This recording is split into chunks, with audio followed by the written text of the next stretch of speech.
long recognized the need for each of us to enjoy a strong immune system. The importance of healthy eating, exercise, stress management, and supplementation is no secret. The big secret in immune system support brings together years of experience, millions of dollars of research, and thousands of people worldwide to uncover the key. Messenger molecules found in your own body that don't just strengthen your immune system, they teach your immune system. These molecules, the big secret we all need, are the key to 4Life Transfer Factor.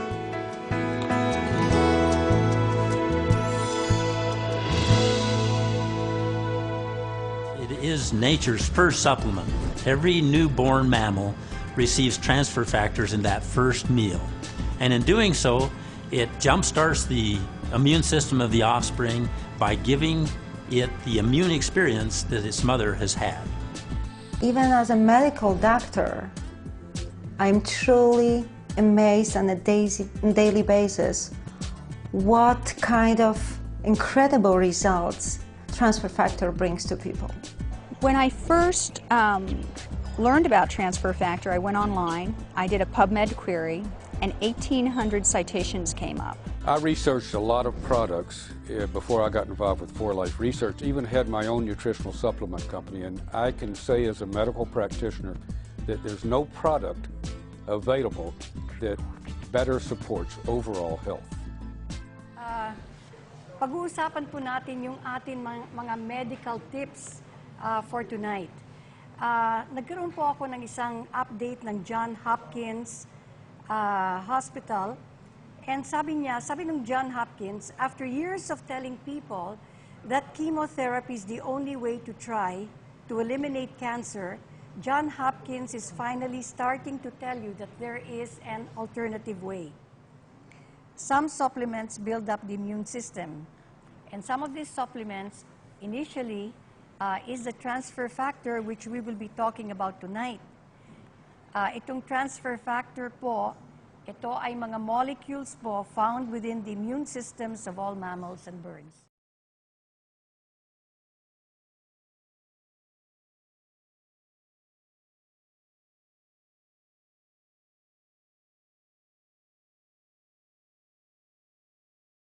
Good evening, everybody.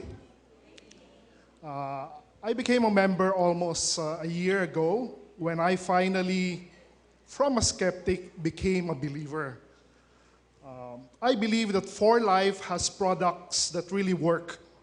And I have seen the amazing results on my cancer patients. Tumors that are so large that shrink. Even last week, my anesthesiologist, her mom had multiple myeloma. The patient was in severe pain, bedridden, and they decided not to give chemotherapy. So I told my anesthesiologist, why don't you try transfer factor? And they tried it at a high dose, and just after 1 week, her mom was walking. Wow, that's a miracle indeed. And until this day, I've seen really amazing results with my cancer patients. That's why almost all my patients are taking transfer factor daily. Okay, it has been part of my routine. I'm very skeptical. I was skeptical about it because as a doctor, alam nyo na kung ano na naman yang ibibigay sa akin na yan. Ano? Sabi ng aking kaibigan, you try it. Doktor sa amin, sa dentist sa aming clinic, sabi, comadre, you try it. Sabi, kasi nakahusay sa akin, nakagaling sa akin. Sabi ko, nako, ayoko niyan. So, inisnab ko yon nung primero, no?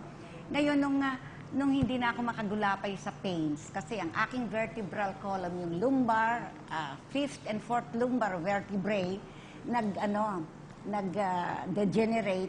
So, naipit yung ugat ko. So, I was in pains, excruciating pain, may sciatica and spondylitis. And sabi ng doktor sa akin, kung hindi maalis ang NSAIDs, no, yung mga steroids, antibiotics, lahat yon, including yung pampatulog na dahil hindi na ako makatulog, ay operahan kita. Sabi gano'n, nako, sabi ko, imagine sa spinal cord yan, no? Baka ako hindi na lalo, maparalyze na ako. And with the 8 operations I had, I'm a survivor, cancer survivor. breast cancer and uterine cancer. At marami akong sakit. May diabetes ako at meron akong hypertension na 3-drug therapy. No? Ngayon, nung napilitan akong inumin ng transfer factor because of desperation, talagang hindi na ako makapag-clinic. Nako, sabi ko, ano na ba itong buhay kong ito? I-wheelchair na ba ako?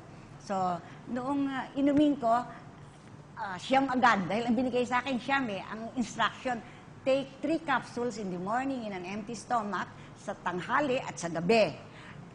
Out of desperation nga, sabi nila, walang overdose kasi milk naman yan, colostrum yan. Ininom ko lahat. And then I wrote a letter, sabi ko, Dear June, yung aking asawa, ang ininom ko transfer factor. Sisihin mo ang for life. Kasi kung ano man ang mangyayari sa akin. So, but the next day, nakabangon ako, still with pain. Pero nabawasan. And I was able to go down from the 3rd floor where I have my house. And then, pumunta ako sa clinic. Dati nakaganyan ako para akong laging isang position lang. Ngayon, nakakaikot na ako sa clinic. Sabi ko, tawagin mo yung ano na yan, yung nagkukuha niyan, yung mga nagbibigay niyang transfer factor na yan. At gusto kong ituloy. So, I took it since then. Primero, mega dose. Tapos, sumunod, ini-reduce kong dose. Ngayon, 1 capsule na lang in the morning, in the evening. Talaga pala, ang immune system ko lumakas. Yung lahat naman kasi ng condition sa katawan natin na merong talagang inflammation, talagang magaling siya. Talagang, pati diabetes ko na-control, pati hypertension ko na-control, 110/70. Tapos ang aking is only 8. So sabi ko, talagang itutuloy ko ito. And I will recommend it to all my patients. And I even really want doctors talagang nila ito, subukan as an adjuvant therapy. Hindi mo naman hihinto yung ibang gamot Adjuvant therapy sa mga iniinom na gamot. And ako, talagang magaling. So, blighted ovum diagnosis. Ngayon, sabi ko, pinagtatawag ko sila dahil hindi ko talaga mapabuntis Laging merong sabi, bakit bugok na itlog? Yun ang tawag namin, Yun pala, along the way, yung immune system, hindi sila nagpa-function na mabuti, na hindi nila nakikilala yung egg, So, kakagati nila yon. So, pagka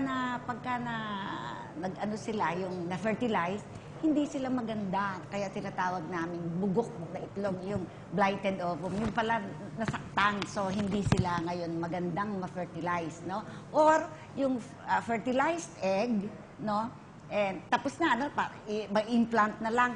Nako, doon ngayon kakanain niyang ng mga ating mga bobo na immune system ang tawag ko doon. Hindi nila makilala yung good or bad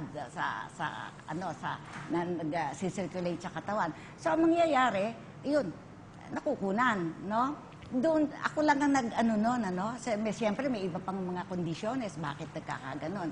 Pero alam mo, nung bigyan ko ng transfer factor, ayun, 4 ngayon yung buntis ko. Sinimulan ko lang yun ng February. Yung isa, epilepsy nga ang pagkakabigay ko ng gamot dahil wala yung doktor na neurologist. Sabi sa akin, pwede ba yung kapatid ko bigyan ko? Binigyan. After 2 weeks, nabuntis. Sabi ko, naku, yan ang epekto ka ako ng transfer factor. Sabi nga, hindi bali po kasi 3 years old na yung anak ko. So, iyon. Meron naman yung mga tinatawag nilang yung egg, yung itong ovarian cysts. Marami ako nun. Yun ang maraming talagang lumiliit, nawawala. Mga myoma na medyo nag-umpisa pa lang, nawawala din. Kaya sabi ko, naku, ano kaya ang ito talagang miracle molecule para sa akin.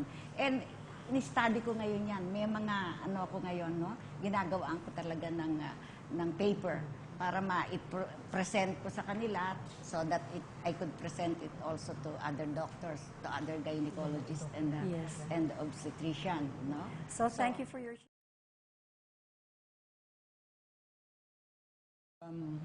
Ang intriguing fact, reality is, 3 bagay ang nagkokos ng mga karamdaman. Yung viral, bacterial infection, at saka yung immunity disorder. At sa 3 ito, lubhang naging popular ang paggamit ng mga antibiotics, steroids, lahat ng mga yon na in long term ay mas marami ring naibibigay na side effect, bad effects. Ang mga bakterya, pinapatay pati yung mga normal flora sa ating mga sikmura.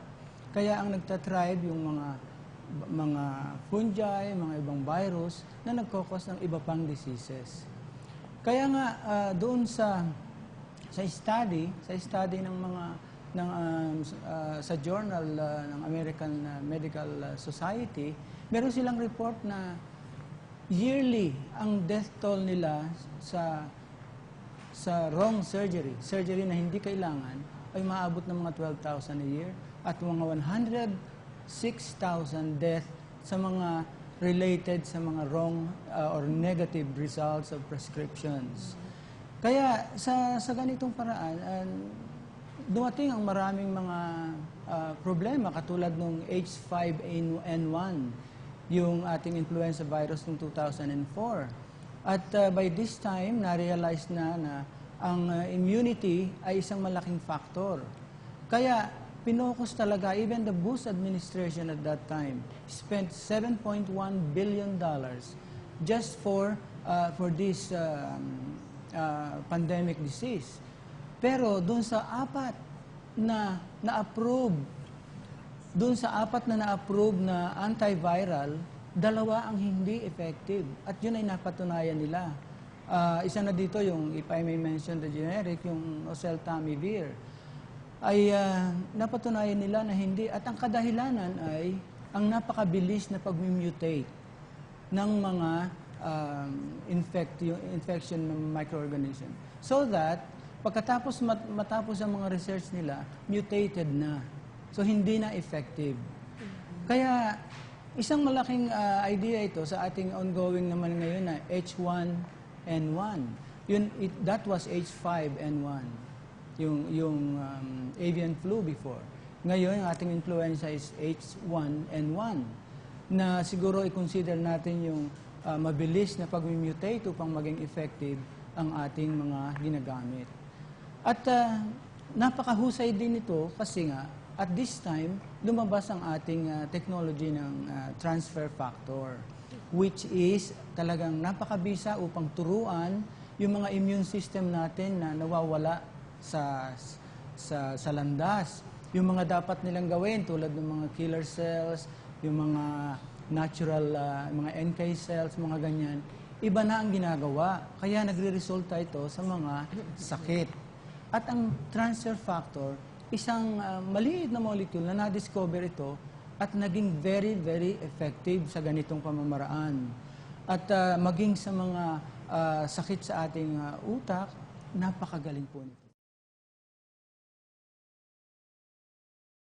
Once fully understood and put to practical application, transfer factor will revolutionize current medical treatments of various diseases. And the advent of transfer factor will mark the beginning of a new approach in the treatment of diseases, which is immunotherapy. Phenomenal ability ng transfer factor lies on its ability, yung kanyang kakayahan i-activate ang cell-mediated immune system. Ano ibig sabihin ng Tagalog? Kung naniniwala kayo sa bakuna, ang action ng transfer factor ay ang action ng bakuna. Kaya nga lang, ang bakuna, it needs to complete. Kailangan niya ikumpleto ang immune process, which involves several stages. So ibig sabihin, matagal bago niya ma-develop yung cell-mediated immune response. Pero ang transfer factor, it will take you a matter of less than 12 hours to induce yung same na immune response that vaccines are capable of. So, pag na-activate mo yung cell-mediated immune system, papalabasin mo yung cells na wala dun sa humoral immunity. Ito yung unang na-activate once na microbiome pumasok sa katawan. Doctor, can you give us a specific example ng isang pasyente na binigyan ninyo nito, kung anong karamdaman niya, at saka kung anong nangyari sa kanya? At kung anong sakit ng pasyente. Yeah, kung anong sakit. Cancer patients. Yung pancreatic CA, head of the pancreas, saka tonsilopharyngeal CA, plus brain tumor. In matter of one month of treatment, they had maganda yung recovery kagad.